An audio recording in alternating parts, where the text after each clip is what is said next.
नमस्कार, स्वागत है आपका परफेक्ट टाइमलाइन में। और अब नजर डालते हैं एक बड़ी अपडेट पर जो मैं आपको देना चाहता हूं। आपको बता दें कि कल सभी लोग जानते हैं कि जम्मू के अलग अलग जगहों पर जो रेड है वो पड़ी। और ये रेड पुलिस जम्मू की पुलिस की बात करें तो जम्मू पुलिस और रेवेन्यू डिपार्टमेंट के जो लोग हैं उनके द्वारा मिली जुली ये जो रेड है, रेवेन्यू डिपार्टमेंट के उच्च अधिकारी और पुलिस जम्मू पुलिस के द्वारा जो रेड है, जम्मू के लगभग 21 अलग अलग जगहों पर यह रेड पड़ी थी। आपको बता दें कि इस रेड के पड़ने के पीछे का जो मकसद था वो ये था कि कई ऐसी सरकारी जमीनों को जो है अपने कब्जे में लिया गया है गैर कानूनी ढंग से, जिसमें कि प्रॉपर्टी डीलर भी शामिल हैं। लगभग 13 के करीब प्रॉपर्टी डीलर्स बताए जा रहे हैं जो कि कुछ सरकारी रिटायर्ड मुलाजिमों के साथ मिलकर, जो कि रेवेन्यू डिपार्टमेंट के ही अगर कहें और अलग अलग डिपार्टमेंट के लोग थे, उनके साथ मिलकर जो जबरन जो है गवर्नमेंट लैंड को अपने में कब्जा लेकर उसे ऊंचे दामों पर बेचना, उन लोगों को जिन्हें पकड़ पाना काफ़ी मुश्किल था, जो बहुत बड़े लोग माने जाते हैं, या अपने हाथ में जो है कब्जा किया है कुछ ऐसी सरकारी ज़मीनों पर, लोगों की ज़मीनों को अपना ज़मीन बताकर जो है इस तरीके के कुछ छीना झपटी जो है वो पहले हुई है।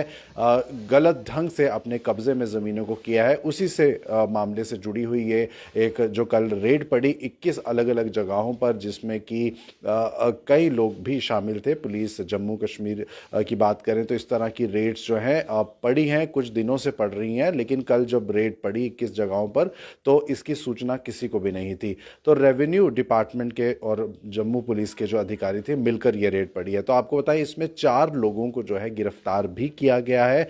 हम आपको उनके नाम भी बताएंगे, लेकिन इसमें ज़्यादातर जो प्रॉपर्टी डीलर्स हैं वो भी शामिल हैं। और वो 4 लोग कौन हैं, उसमें से कुछ की जो इन्फॉर्मेशन हमारे पास है वो इस तरह से है कि यहाँ पर लैंड एनक्रोचमेंट को लेकर ये जो पकड़ा है, इन लोगों को लैंड एनक्रोचमेंट के इशू को लेकर पकड़ा है। गलत अवैध ढंग से इन्होंने सरकारी ज़मीन पर कब्जा करके उसे अपना ज़मीन जो है वो बताई है। आपको बता दें कि इसमें जो पकड़ा गया है उनमें सदीक पोसवाल हैं जो कि एक प्रॉपर्टी डीलर हैं छन्नी हिम्मत से।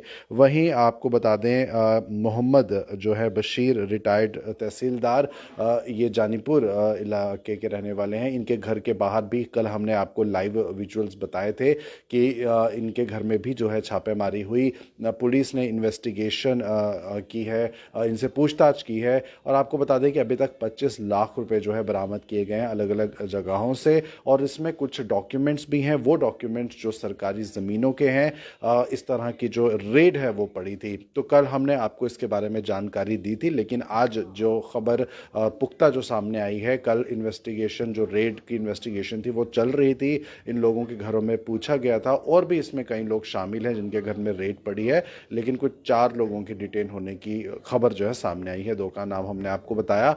और लगातार अगर हम कहें तो कई सालों में जो है इस तरह की रेड कभी नहीं हुई थी। लगातार कई दिनों से रेड चल रही थी और अपने आप में एक बड़ी बात है ये, क्योंकि ऐसे ऐसे लोगों के घरों में छापेमारी हुई है जिन तक पहुंच पाना काफ़ी मुश्किल था, उनके काफ़ी हाई कॉन्टैक्ट्स थे। लेकिन जम्मू पुलिस और रेवेन्यू डिपार्टमेंट के अधिकारियों द्वारा उनकी मिली जुली कॉम्बिनेशन से जो ये रेड का काम है ये हुआ और इस तरह की जो इन्वेस्टिगेशन है उसे अंजाम में लाया गया। तो ऐसे लोगों के घर में रेड हमने आपको बताया कि हुई है जिन तक पहुंच पाना मुश्किल है, जिन्हें लैंड ग्रैबर्स ने आगे भी जो है ज़मीन बेची है। इसमें आम लोगों की भी ज़मीन आती है, सरकार की ज़्यादातर ज़मीन आती है इसमें, और दस्तावेज़ गायब जो है वो कर दिए गए थे। लेकिन एक बड़ी बात है कि इस तरह से जब हो तो इस देश की स्थिरता पर और करप्शन जो है वो बहुत बढ़ जाती है। देश की स्थिरता पर कहें तो एक सवाल निशान खड़ा होता है। तमाम लोगों के लिए, आम जनता जो है इससे सबसे ज़्यादा प्रभावित होती है। ये ऊंचे अधिकारी और कई प्रॉपर्टी डीलर, लैंड ग्रैबर अपनी जेबें तो भरते हैं, लेकिन ये जेबें जो हैं आम और गरीब की खून पसीने की कमाई होती है। लेकिन इस तरह की रेड ने कल इस बात को बिल्कुल साफ कर दिया है कि एडमिनिस्ट्रेशन की बात करें तो किसी भी तरह से एडमिनिस्ट्रेशन ढिलाई जो है वो नहीं बरतती और उन लोगों को धर दबोचने का काम पूरी तरह से करती है जो सरकार के साथ नाइंसाफ़ी करते हैं और जो गैर कानूनी ढंग से अवैध चीज़ों को जो है अपनाते हैं, अवैध काम करते हैं और लोगों के खून पसीने की कमाई को नोचने की कोशिश करते हैं। तो आपको बता दें कि 21 अलग अलग जगहों पर कल ये रेड पड़ी थी। 4 लोगों को डिटेन किया गया है। 13 इसमें प्रॉपर्टी डीलर्स भी बताए गए हैं जो शामिल थे, और वहीं 25 लाख के करीब जो कुछ कैश है वो अलग अलग जगहों से बरामद किया गया, और कई प्रॉपर्टी के जो पेपर्स हैं, कई सरकारी ज़मीनों के जो पेपर्स हैं उन्हें भी हासिल किया गया है। तो ये थी इस वक्त की एक बड़ी न्यूज़ अपडेट। हमने सोचा कि हम अपने दर्शकों को इस बारे में जानकारी दे दें। तमाम राज्य की और भी अपडेट्स के लिए आप परफेक्ट टाइमलाइन के साथ बने रहिए। मुझे दीजिए इजाज़त, मेरे कैमरा पर्सन सुनील शर्मा के साथ। नमस्कार।